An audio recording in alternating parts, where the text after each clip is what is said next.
Hey guys, welcome back to my channel. पिछले video में हम लोगों ने HTML में फॉर्म एलिमेंट्स देखे थे और उसका पहला एलिमेंट टेक्स्ट बॉक्स देखे थे और साथ ही साथ उसके कुछ एट्रीब्यूट्स देखे थे। हमारा आखिरी एट्रीब्यूट पैटर्न बचा था जिसको मैं इस वीडियो में बताऊंगा।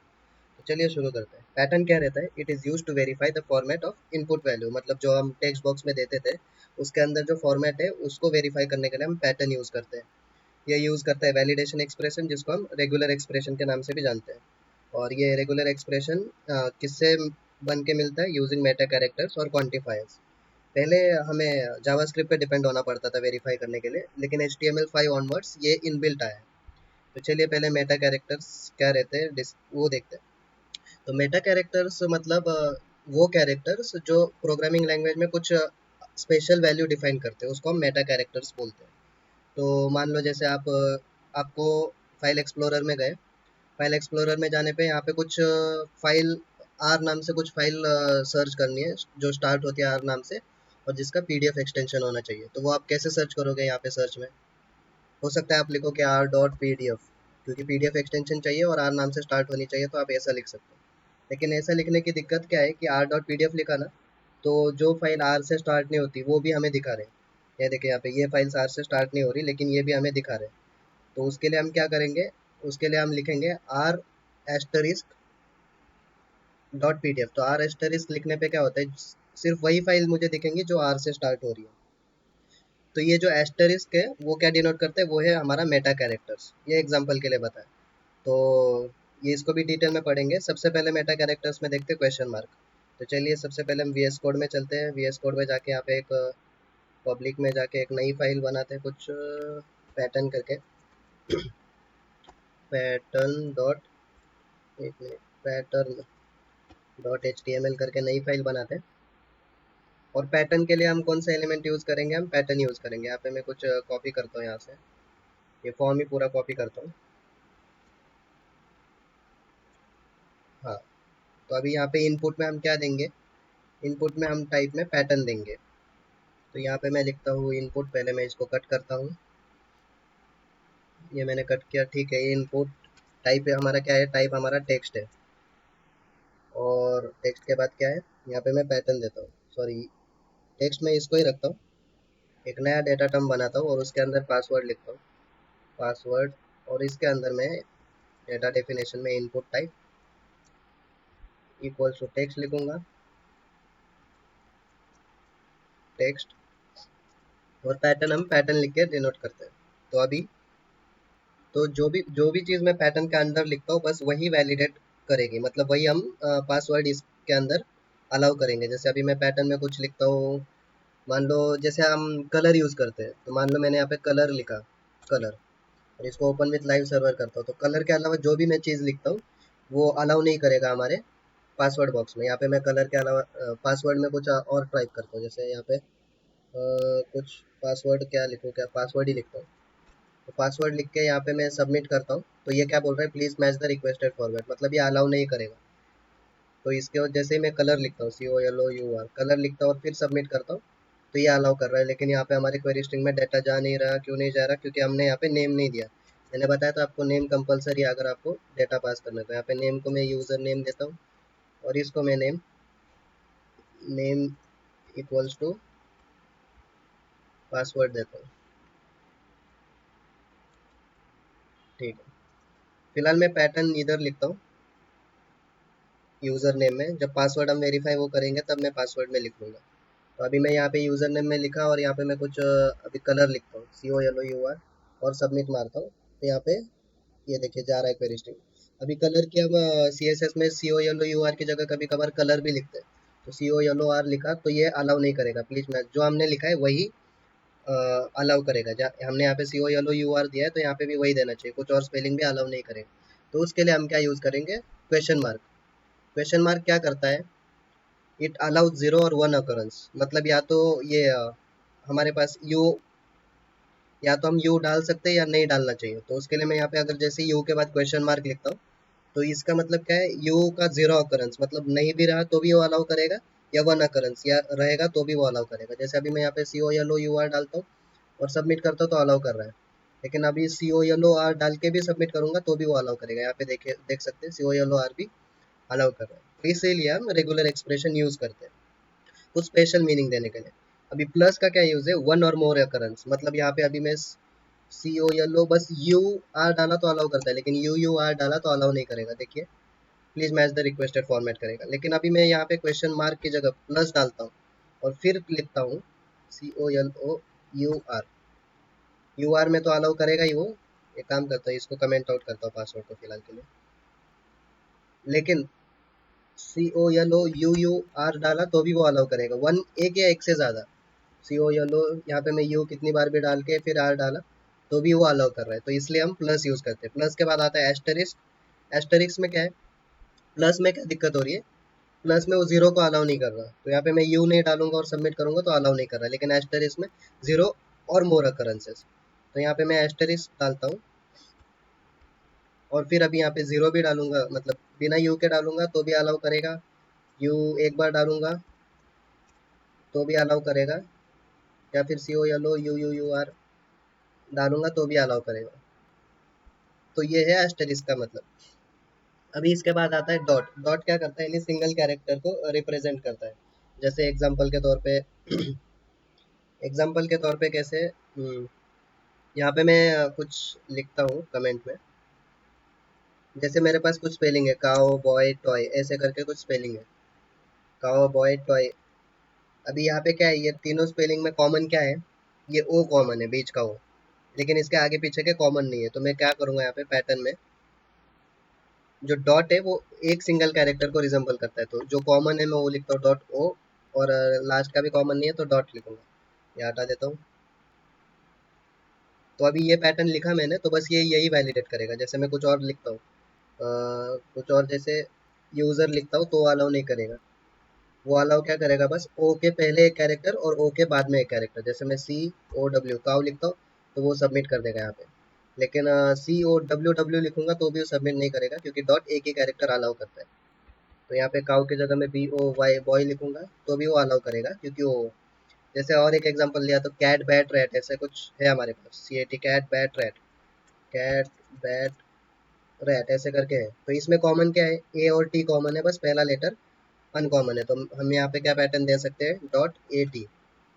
ए टी देने पे क्या होगा, यहाँ पे जैसे अभी मैं सी ए टी ऐसे कैट लिखता हूँ तो वो अलाउ कर रहा है, सबमिट कर रहा है। लेकिन सी सी ए टी ऐसे लिखता हूँ तो वो अलाउ नहीं करेगा, बस एक ही कैरेक्टर अलाउ करता है। तो बैट रैट ये सब अलाउ करेगा। तो डॉट रिजेंबल करता है सिंगल कैरेक्टर को। ये पाइप सिंबल रिजेंबल करता है और को। जैसे आपको दो तीन डिजिट अलाउ करने हैं, मतलब दो तीन वर्ड अलाउ करने हैं, जैसे रेड हो गया, फिर पाइप सिंबल की मदद से मैं इसको ग्रीन, बस यही दो चार वर्ड मेरे को अलाउ करने हैं, रेड ग्रीन वाइट ऐसे कुछ तो भी कलर्स है। अभी इन तीनों में कॉमन क्या है, हाँ हाँ ये कलर तो है, लेकिन कॉमन इन सेंस हम किस की वजह से देख रहे हैं, पोजीशन और नेम में कॉमन कुछ नहीं है।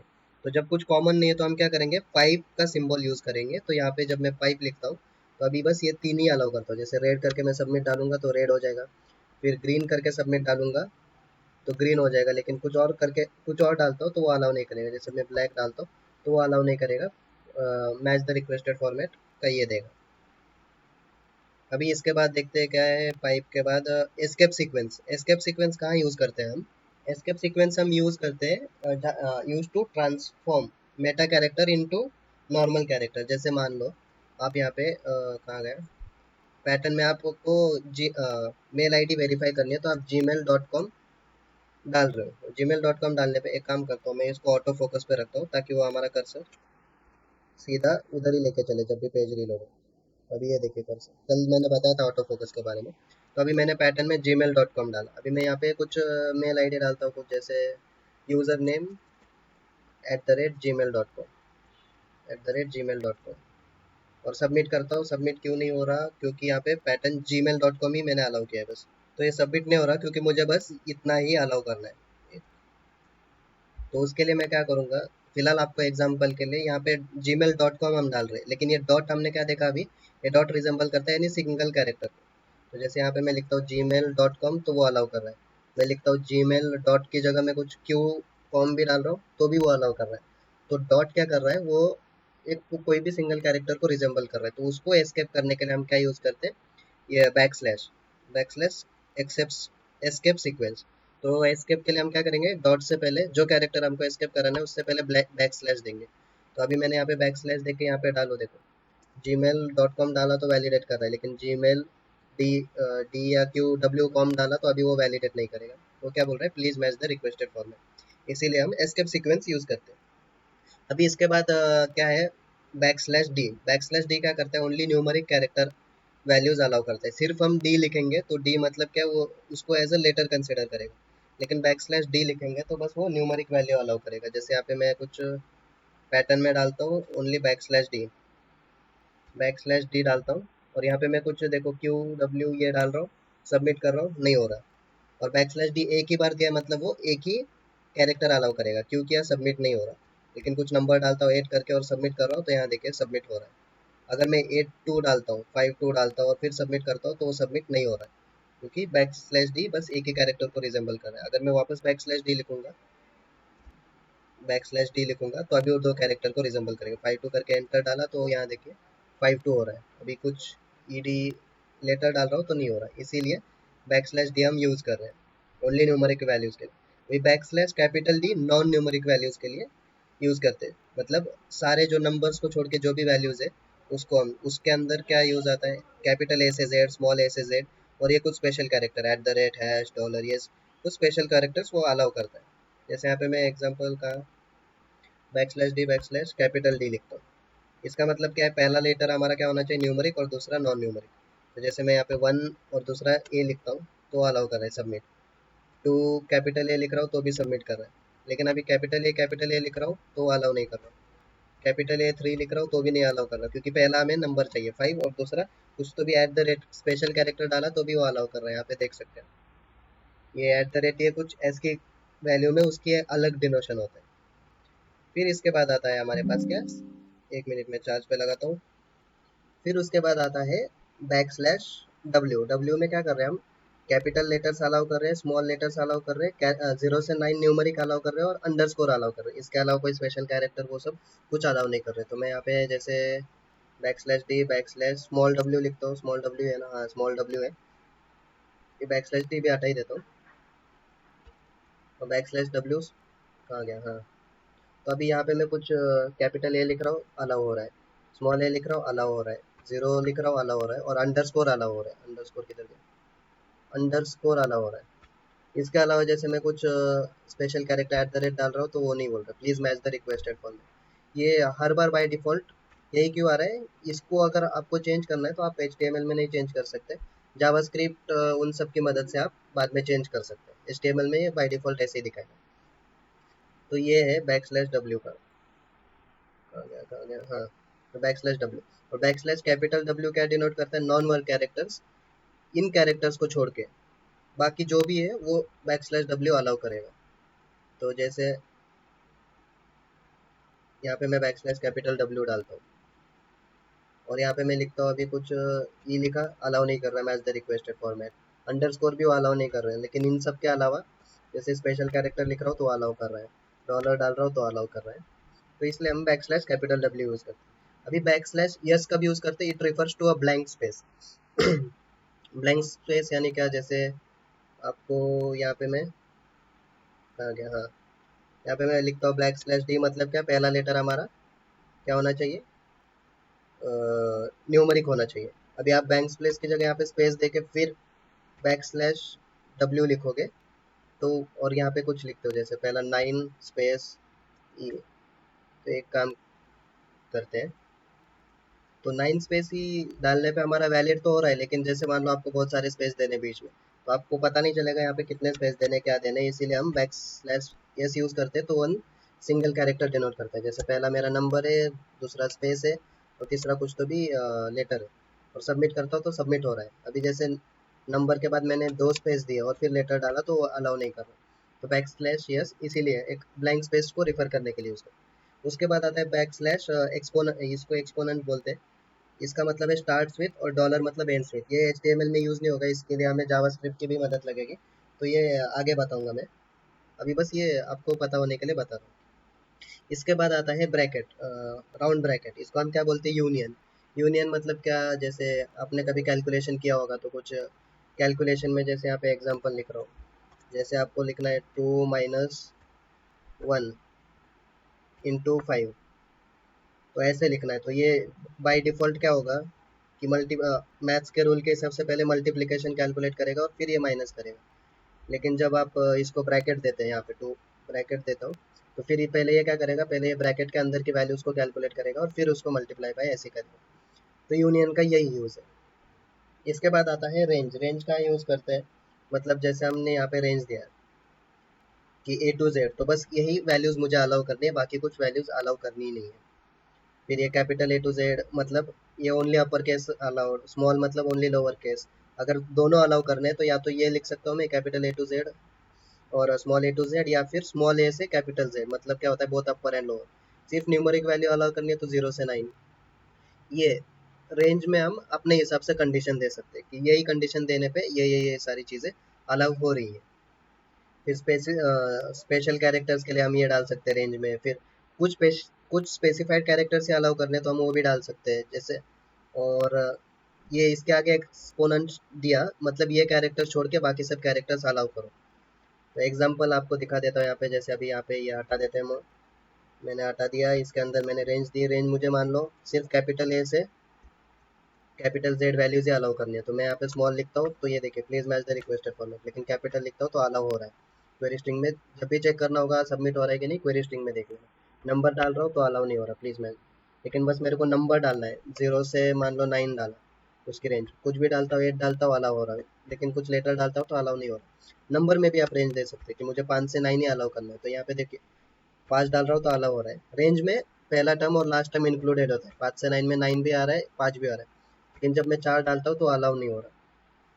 अभी ये जैसे मैं यहाँ पे इसको सामने लिखता हूँ ये एक्सपोनेंट, तो अभी इसका मतलब क्या है, 5 से 9 के बीच की वैल्यू अलाउ नहीं करनी, बाकी अलाउ करनी है। तो 5 डाल रहा हूँ अलाउ नहीं हो रहा, 4 डाल रहा हूँ अलाउ हो रहा है, 0 डाल रहा हूँ अलाउ हो रहा है। इस तरह से आप रेंज का यूज़ कर सकते हैं। ये था हमारे मेटा कैरेक्टर्स। मेटा कैरेक्टर्स के बाद हम चलते हैं अभी क्वांटिफायर्स पे। क्वांटिफायर्स मतलब क्या है, इट इंडिकेट्स क्वांटिटी, जो हम कर्ली ब्रेसेस के अंदर डिफाइन करते हैं। क्वांटिटी मतलब क्या, अभी रेंज हमारा जैसे 0 से 9 है, और ये मैंने कर्ली ब्रेसेस के अंदर 4 लिखा, मतलब क्या है, बस 4 कैरेक्टर से अलाउ करो। जैसे हमारा रेंज यहाँ पे 5 से 9 है, 0 से 9 ही लिखता हूँ, 0 से 9। इसके आगे क्वांटिफायर्स हम कर्ली ब्रेसेस में देंगे, और जैसे मैं 2 देता हूँ तो बस ये 2 वैल्यू ही अलाउ कर रहा है। 2 वैल्यू मतलब 21 डाला तो अलाउ कर रहा है, 2 5 4 डाल रहा हूँ तो अलाउ नहीं कर रहा, क्योंकि ये 3 डिजिट हो गया। तो जैसे 3 डालता हूँ तो बस ये 3 ही वैल्यू अलाउ करेगा। 2 5 3 डाला अलाउ कर रहा है, 2 1 डाला तो अलाउ नहीं कर रहा, 2 1 4 5 डाल रहा हूँ तो भी अलाउ नहीं कर रहा, और एग्जैक्ट 3। इसमें भी हम रेंज दे सकते हैं कि 4 10 लिखा तो कम से कम 4 वैल्यू अलाउ करो, ज़्यादा से ज़्यादा 10, उसके आगे अलाउ मत करना। और 4 स्पेस रखा मतलब क्या है, कम से कम 4 और मैक्सिमम जितना भी डालना है डाल सकते हो भाई। तो ये थे हमारे क्वांटिफायर्स और मेटा कैरेक्टर्स। तो चलिए कुछ एग्जांपल्स देखते हैं ताकि आपको बेटर अंडरस्टैंडिंग हो। जैसे आप कभी फॉर्म भरते हो तो वहाँ पे बोलते हैं पासवर्ड में ओनली अपर केस अलाउ करो, एक अपर केस अलाउ करो, कम से कम 2 3 स्मॉल केस। कैरेक्ट पासवर्ड की लेंथ 4 से 15 के बीच में होनी चाहिए, ऐसा आपको ने देखा होगा। तो वो किसकी मदद से होता है, मेटा कैरेक्टर्स की मदद से।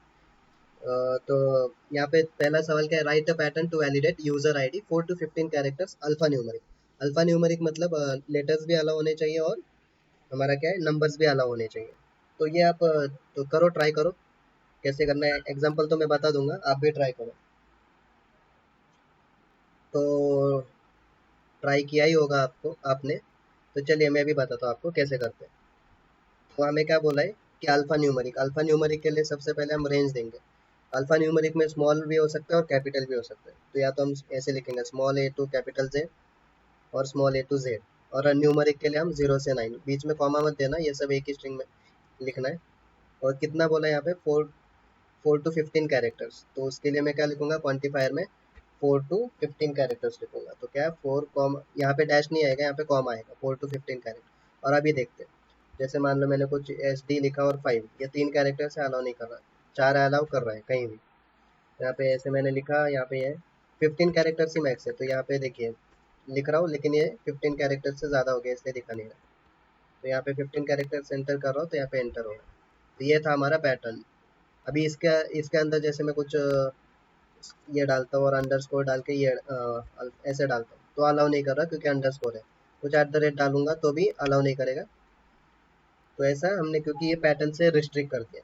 ये था पहला एग्जांपल। दूसरा क्या है, आप जैसे नंबर डालते हो, फ़ोन नंबर डालते वक्त आपको आता होगा कि ओनली यूज न्यूमरिक वैल्यूज़ या फिर ओनली 10 डिजिट्स अलाउड। तो उसके लिए पैटर्न लिखो, चलो write pattern to validate 10 digit mobile number और उसका स्टार्टिंग होना चाहिए +91 से। तो कैसे लिखोगे, चलो चलो चलो चलो जल्दी लिखो। हाँ तो ट्राई कर लिया होगा आपने, नहीं किया तो चलो मैं बताता हूँ। अभी +91 से स्टार्ट होना चाहिए और देन एग्जैक्ट 10 डिजिट आला होना चाहिए, कम ज़्यादा नहीं। तो हम जाते हैं यहाँ पे पैटर्न में, मैं ये हटा देता हूँ। अब हो सकता है आप लोगों में लिखा होगा सीधा +91 और क्वान्टिफायर 10, मतलब एग्जैक्ट 10। लेकिन यहाँ पे देखना, अभी यहाँ पे क्या है, +91 क्वान्टिफायर 10 और आपने ऐसा लिखा होगा यहाँ पे वैल्यूज़ कहाँ से अलाउ करनी चाहिए, 0 से 9, ये लिखा होगा। लेकिन यहाँ पे हमने ऑलरेडी देखा कि प्लस क्या करता है, डिनोट वन और मोर अकरेंस। तो यहाँ पे प्लस की जगह कुछ और भी वैल्यू डाल सकते हैं, जैसे अभी मैंने ये लिखा और इसको मैं देखो +91 तो लिख रहा हूँ एग्जैक्ट 9876543210 ऐसे लिख रहा हूँ, अलाउ कर रहा है।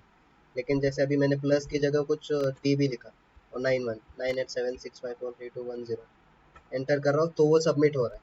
तो प्लस को हमें एस्केप कराना है, तो एस्केप कराने के लिए हम क्या यूज़ करते हैं, बैक स्लैश। अभी मैं उसकी जगह कुछ एफ लिख के 919876543210 ऐसे लिखता हूँ तो अलाउ नहीं कर रहा। यहाँ पे अभी वो क्या बोल रहा है, प्लस ही अलाउ करने बोल रहा है। तो यहाँ पे जब प्लस अलाउ करके सबमिट करेंगे तभी अलाउ होगा। या तो आप 0 to 9 दे सकते हैं या फिर \d दे सकते हैं, दोनों न्यूमरिक है, आपकी मर्जी, कुछ भी यूज़ कर सकते हैं। तो ये था पैटर्न। अगला पैटर्न क्या है, write a pattern to validate HDFC bank code, IFSC code. तो IFSC में ये लास्ट के 3 डिजिट चेंज होते हैं, एग्जांपल ले रहा हूँ। ये पहले के ये सारे डिजिट सेम ही रहते हैं लगभग, और IFSC में लास्ट के 3 डिजिट सेम रहते हैं। कभी आपने बैंक ट्रांजेक्शन किया होगा तो देखा होगा। तो ये आप ट्राई कर लेना, ये वाला। नहीं आया तो कमेंट सेक्शन में पूछ लेना, मैं बता दूंगा। इसके लिए ये वाला एग्जांपल मैं बताता हूँ, फिर अगला वाला आप ट्राई करना। तो write a pattern to validate US phone number format. तो यूएस का फोन नंबर आपने देखा होगा इस फॉर्मेट में रहता है। तो इसके लिए आपको पैटर्न लिखना है वैलिडेट करने के लिए। तो क्या करेंगे, चलिए चलते हैं VS कोड पे। यहाँ से मैं यहाँ हटा देता हूँ। सबसे पहले क्या है, प्लस। तो प्लस के लिए हम इसको एक्सकेप कराएंगे \+ के बाद। फिर इसके बाद क्या है, ये स्पेशल कैरेक्टर है, तो इसको भी हम बैक स्लैश, आ गया राउंड ब्रैकेट डालूंगा मैं। फिर उसके बाद क्या है, 4 4 कॉमन है हमारा। सॉरी, हम कहाँ का देख रहे हैं, यूएस का देख रहे हैं। तो ये 1 कॉमन है, जैसे इंडिया का कंट्री कोड क्या है +91, वैसे यूएस का क्या है कंट्री कोड +1। तो ये 1 कॉमन है। फिर 1 के बाद क्या है, अनदर राउंड ब्रैकेट क्लोज होता है, तो उसके लिए मैं \राउंड ब्रैकेट लिखूंगा। फिर उसके बाद क्या है, क्या था यहाँ पे, अभी ये 3 डिजिट है, तो मैं पहले ये बैक स्लैश ओपन करली ब्रैकेट लिखूंगा। अभी यहाँ पे 3 डिजिट देने, तो मैं या तो /d लिख सकता हूँ, या फिर \d लिख के क्वान्टिफायर यूज करूंगा 3 डिजिट, और उसके बाद ये करली ब्रेसेस बंद कर दूंगा। या तो मैं /d 3 बार ये लिख सकता हूँ या ये ऐसे लिख सकता हूँ, क्वान्टिफायर यूज करना ताकि वो स्टैंडर्ड प्रोसेस रहती है। उसके बाद क्या है, यहाँ पे स्पेस है, तो स्पेस के लिए हमने क्या देखा था, \यस। तो इसके बाद क्या है, \यस यानी स्पेस। फिर इसके बाद ये 3 डिजिट, तो उसके लिए मैं क्या करूँगा, क्योंकि बीच में डैश है, आप डायरेक्ट साथ नहीं ले सकते, तो \d लिखूंगा, \d। उसके बाद उसके अंदर हमें कितने डिजिट देने, 3 डिजिट। फिर मैं यहाँ पे डैश दूंगा, यहाँ पे डैश दिया। फिर इसके बाद क्या है, \d, और उसके बाद क्या है, 4 डिजिट है, तो 4 डिजिट के लिए क्वान्टिफायर यूज करूंगा 4। और ये हमारा पैटर्न है जो हमने यूएस फोन नंबर फॉर्मेट के लिए डाला है। जैसे अभी आपको यहाँ पे इंडिया का डालते हो, यूएस का पैटर्न दिया है और इंडिया का डाल रहे हो, तो वो अलाउ करेगा नहीं, बिल्कुल नहीं करेगा। तो वो कैसे अलाउ करेगा, प्लस, क्या था हमारा, प्लस राउंड ब्रैकेट में 1, एक काम करता हूँ यहाँ, प्लस राउंड ब्रैकेट में 1। फिर अगले राउंड ब्रैकेट में कुछ तो भी 3 डिजिट देता हूँ मैं, 352 करके। फिर उसके बाद स्पेस देता हूँ, फिर से 3 डिजिट 258 करके देता हूँ, फिर डैश, और फिर हमारे कितने 4 डिजिट देने, 4 5 6 7। और अब मैं एंटर करता हूँ, तो ये देखिए हमारा जो नंबर है वो एंटर हो गया। इसके अलावा आप कुछ डालते हो तो अलाउ नहीं करेगा। तो ये था यूके का, आप ट्राई करना, नहीं आता कमेंट सेक्शन में हुई मैं जवाब देने के लिए। अभी एक इम्पॉर्टेंट पॉइंट कि अ, इसके अंदर एक बिल्ट इन एक्सप्रेशन भी रहते हैं पैटर्न के अंदर। जैसे आपको कम से कम पासवर्ड में देखा होगा, कम से कम 1 अपर केस चाहिए। तो कभी कभार पासवर्ड में जब तक आप 1 अपर केस डालते नहीं, वो सबमिट होता नहीं है। तो उसके लिए हम क्या करते हैं, अपर केस के लिए क्या है हमारे पास वैल्यू कैपिटल ए से जेड, और ये जो question mark equals to dot star जो है ये क्या है, ये प्री डिफाइंड है HTML के अंदर, ये कंपलसरी डालना ही है अगर आपको एटलीस्ट ये करना है, कम से कम एक दिखाना है। तो इसको मैं क्या करूँगा, कॉपी करता हूँ कंट्रोल से। तो यहाँ पे मैं पैटर्न में,